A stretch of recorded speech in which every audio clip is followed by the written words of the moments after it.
അപ്പോൾ എല്ലാവർക്കും നമ്മുടെ പുതിയ വീഡിയോയിലോട്ട് സ്വാഗതം. അപ്പോൾ ഇന്ന് നമ്മൾ ചെറിയൊരു ഡേ മൈ ലൈഫ് എന്നൊന്നും പറയാൻ പറ്റില്ല, കുറച്ച് കാര്യങ്ങളൊക്കെ ഉൾപ്പെടുത്തിയിട്ടുള്ളൊരു വ്ളോഗാണ് കേട്ടോ. അപ്പോൾ എല്ലാവരും സുഖമായിട്ടിരിക്കുന്നതെന്ന് വിചാരിക്കുന്നു. അൽഹംദുലില്ലാ ഞാനിവിടെ സുഖമായിട്ടിരിക്കുന്നു. നല്ല മഴയും തണുപ്പും ഒക്കെ ഉള്ളൊരു സമയമാണ് കേട്ടോ. നല്ല മഞ്ഞൊക്കെ ഉണ്ട് രാവിലെ തന്നെ. അപ്പോൾ ഇത് നമ്മുടെ വീടിൻ്റെ ഫ്രണ്ട് ഏരിയയിലുള്ളൊരു വ്യൂ ആണ് കേട്ടോ.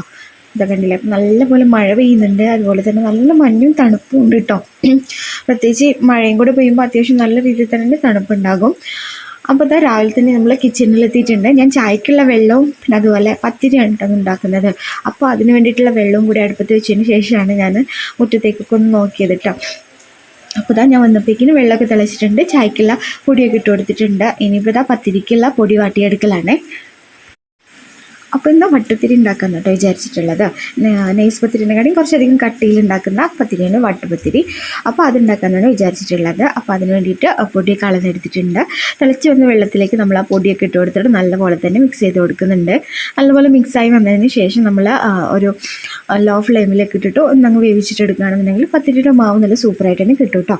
പിന്നെ എന്താ ഞാൻ നമ്മുടെ ബീറ്ററിനൊക്കെ ബ്ലേഡ് ഉണ്ടല്ലോ, അപ്പോൾ ഈ ഒരു ബ്ലേഡ് വെച്ചിട്ടാണ് കേട്ടോ നമ്മൾ പത്തിരിക്ക് കുഴച്ചെടുക്കുന്നത്.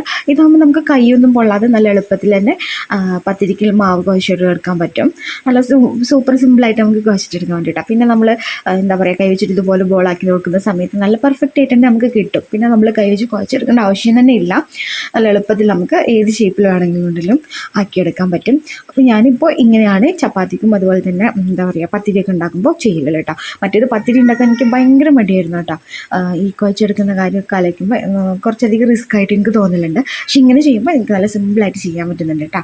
അപ്പോൾ ഇതാ നമ്മളെ പത്തിരിക്ക് അത്യാവശ്യം കനത്തിൽ തന്നെ നമ്മൾ പരത്തിയിട്ട് ഇതാ കുറച്ച് എണ്ണയിലേക്ക് ഇട്ട് കൊടുത്താൽ മതി കേട്ടോ. കുറച്ച് എണ്ണ മാത്രം മതി. അത് നമ്മൾ എണ്ണയിലിട്ടിട്ട് മുക്കി പൊരിക്കൊന്നും വേണ്ട. അതുപോലെ സിമ്പിളായിട്ട് നമുക്ക് ചെയ്തിട്ടെടുക്കാൻ പറ്റുന്ന ഒരു പത്തിരിയാണ് കേട്ടോ. നല്ല ടേസ്റ്റുമാണ് ഇട്ടത് കഴിക്കാൻ വേണ്ടിയിട്ട്. അപ്പോൾ ഇതാ നമ്മൾ ഓരോന്നായിട്ട് ചുട്ടെടുക്കലാണ്.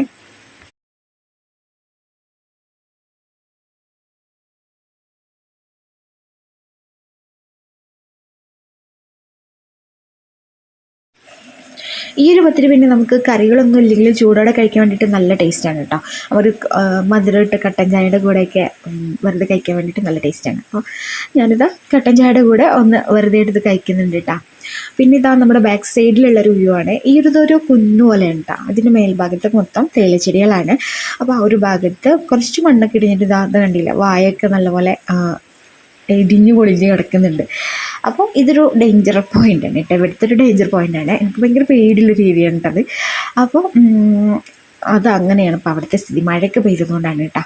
പിന്നെ ഇതാ നമ്മൾ തേങ്ങ ചെറിയെടുക്കലാണ്. ഇന്നലത്തെ ചിക്കൻ കറി കുറച്ച് ബാക്കിയുണ്ട്. അപ്പോൾ പത്തിരിക്ക് ബെസ്റ്റ് കോമ്പിനേഷനാണല്ലോ. അപ്പോൾ അത് വിചാരിച്ചിട്ട് എന്താ പറയുക, കുറച്ച് തേങ്ങ അതിലേക്ക് അരച്ച് വയ്ക്കാമെന്ന് കരുതിയിട്ട് തേങ്ങ ചിരവി എടുത്തിട്ടുണ്ട്. തേങ്ങ പകുതി ചിരവി എടുക്കേണ്ടതെന്നുള്ളൂ, ബാക്കി പിന്നെ അടർന്ന് അങ്ങോട്ട് പോകുന്നു. അതുകൊണ്ട് അടർന്ന് വന്ന ഭാഗങ്ങൾ നമ്മളിതാ മിക്സിയുടെ ജാറിലേക്ക് ഇട്ട് കൊടുത്തിട്ടുണ്ട്. മുഴുവനായിട്ട് വേണ്ടല്ലോ, കുറച്ച് മതി.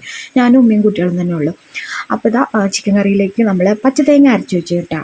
വറുത്തരച്ചിട്ടൊന്നുമില്ല, പച്ചത്തേങ്ങ തന്നെ കറിയിലേക്ക് അരച്ച് വെച്ചിട്ടുണ്ട്. അപ്പോൾ തലേദിവസം ഉപ്പ് കുറച്ച് കറിയിൽ കൂടിയിട്ടുണ്ടായിരുന്നു, അതുകൊണ്ടാണ് ഇത്ര കറി ബാക്കിയായത് കേട്ടോ. അപ്പോൾ പിറ്റേ ദിവസം കറി വെക്കുമ്പോൾ ഉപ്പ് ഇട്ട് കൊടുക്കേണ്ട ആവശ്യം വന്നിട്ടില്ല. അപ്പോൾ നമ്മൾ കറിയൊക്കെ റെഡി ആയിട്ടുണ്ട്. അപ്പോൾ ആ ഒരു സമയം കൊണ്ട് നമ്മുടെ അയാന് എണീറ്റ് വന്നിട്ടുണ്ട്. ഇതാ രാവിലെ തന്നെ ആൾ സീനാണ് കേട്ടോ. പിന്നെ ഓൻ്റെ കാര്യങ്ങളൊക്കെ ചെയ്ത് കഴിഞ്ഞിട്ട് പിന്നെ അത്യാവശ്യം നല്ല രീതിയിൽ പാത്രങ്ങളുണ്ടായിരുന്നു കഴുകിയെടുക്കാൻ വേണ്ടിയിട്ട്. അപ്പോൾ അതൊക്കെ കഴുകിയെടുക്കലാണ് കേട്ടോ.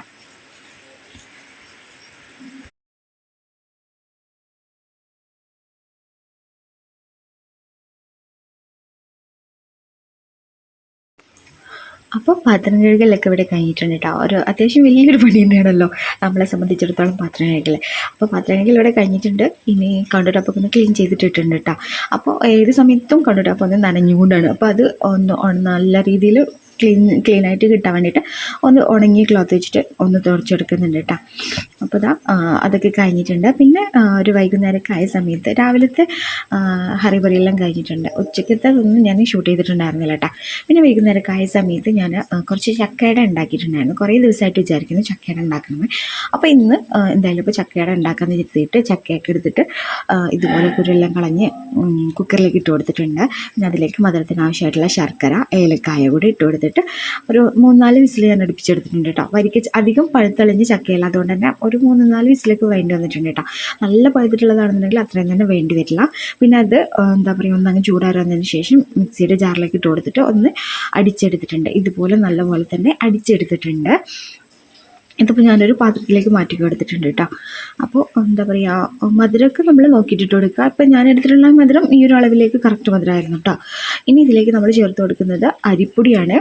അപ്പോൾ ഞാനിവിടെ ആദ്യം 1 കപ്പ് അളവിൽ അരിപ്പൊടി ചേർത്ത് കൊടുത്തിട്ട് പാകമായിട്ട് നോക്കിയിട്ട് ഇടാമെന്ന് കരുതിയിട്ട് ബാക്കി ചേർത്ത് കൊടുക്കുന്നുള്ളൂ കേട്ടോ. അപ്പോൾ 1 കപ്പ് അരിപ്പൊടി ഇട്ട് കൊടുത്തിട്ട് നല്ലപോലെ തന്നെ മിക്സ് ചെയ്തിട്ടെടുക്കുക. അപ്പോൾ ഞാനിത് ഫസ്റ്റ് ടൈമായിട്ട് ഉണ്ടാക്കുന്നതാണ് കേട്ടോ. ഞാനിതിന് മുന്നേ ചക്കയുടെ ഉണ്ടാക്കിയിട്ട് കഴിച്ചിട്ടോ എനിക്ക് പരിചയമില്ല. ചെറിയ കുഞ്ഞെങ്ങാനായിരിക്കുന്ന സമയത്ത് ഒരു പ്രാവശ്യം കഴിച്ചതേ ഓർമ്മയുള്ളൂ. പിന്നെ രണ്ടാമത് ഇപ്പോഴായിട്ട് കഴിക്കുന്നത്. അപ്പോൾ ഇതാ വീണ്ടും 1 കപ്പ് പൊടി കൂടി ഞാൻ ഇട്ട് കൊടുക്കുന്നുണ്ട്. എന്നിട്ട് ഇതിലേക്ക് കുറച്ച് തേങ്ങ, അതായത് 1 കപ്പ് അളവിൽ തേങ്ങ ഞാൻ എടുത്തിട്ടുണ്ട് കേട്ടോ.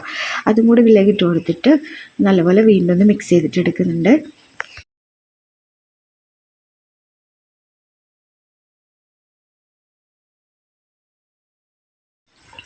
അപ്പോൾ ഇതാ ഈ ഒരു പരുവത്തിൽ ഞാൻ ആക്കിയെടുത്തിട്ടുണ്ട്. ഇനി ഇതൊന്ന് ഇലയിൽ വെച്ചിട്ട് ആവിയിൽ വെച്ച് വേവിച്ചിട്ട് എടുക്കലാണ്. അതിന് വേണ്ടിയിട്ട് ഞാനിവിടെ ഇഡ്ഡലി കുക്കർ ഒന്ന് ചൂടാവാനായിട്ട് വെച്ചിട്ടുണ്ട്. സ്റ്റീമർ ഉണ്ടെങ്കിൽ കുറച്ചും കൂടി എളുപ്പമാണ് കേട്ടോ.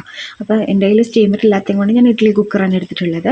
അപ്പോൾ അതിൽ തട്ട് വെച്ച് കൊടുത്തിട്ട് വാഴൻ്റെ ഇലയിൽ ഇതുപോലെ മാവ് കോരി ഒഴിച്ചിട്ട് ഇതുപോലെ ഒന്ന് ക്ലോസ് ചെയ്ത് ഒന്ന് പരത്തി കൊടുത്തിട്ട് ഇതിൽ കുക്കറിൽ വെച്ചെടുക്കലാണ്. അപ്പോൾ ഇതുപോലെ നമുക്ക് ഓരോന്നും ചെയ്തിട്ടെടുക്കാം. സംഭവം പിന്നെ വലിയ റിസ്ക് ഒന്നും ഇല്ലാതെ എളുപ്പത്തിൽ തന്നെ ഉണ്ടാക്കിയെടുക്കാൻ പറ്റും കേട്ടോ. അധികം റിസ്ക് ഒന്നുമില്ലല്ലോ. നമുക്ക് കുക്കറിലിട്ടിട്ട് ചക്കയൊന്ന് വേവിച്ചിട്ട് എടുക്കണം. പിന്നെ അതുപോലെ ഒന്ന് ജ്യൂസ് അടിച്ചെടുക്കുക, അരിപ്പൊടി മിക്സ് ആക്കി കൊടുത്താൽ സംഭവം റെഡിയാണ്. നല്ല പഴമയുടെ ട്രഡീഷണൽ ആയിട്ടുള്ളൊരു പലഹാരമാണല്ലോ. അപ്പോൾ സംഭവം എന്തെങ്കിലും സിമ്പിളായിട്ട് ഉണ്ടാക്കിയെടുക്കാനൊക്കെ വേണ്ടിയിട്ട്. അപ്പോൾ കുട്ടികൾക്കൊക്കെ ഇഷ്ടമായിട്ടുണ്ട്. നമ്മളും കഴിച്ചപ്പോൾ അത്യാവശ്യം കുഴപ്പമില്ല, നല്ല ടേസ്റ്റൊക്കെ ഉണ്ട് കേട്ടോ. ചക്കയുടെ ഒരു ഫ്ലേവറൊക്കെ മുന്നിട്ട് നിൽക്കുന്നത് കൊണ്ട് തന്നെ നല്ല ടേസ്റ്റ് ഉണ്ട്. നമുക്ക് ചക്കയുടെ സീസൺ ആകുമ്പോൾ ഉണ്ടാക്കി നോക്കാൻ പറ്റിയ ഒരു അടിപൊളി പലഹാരമാണ്.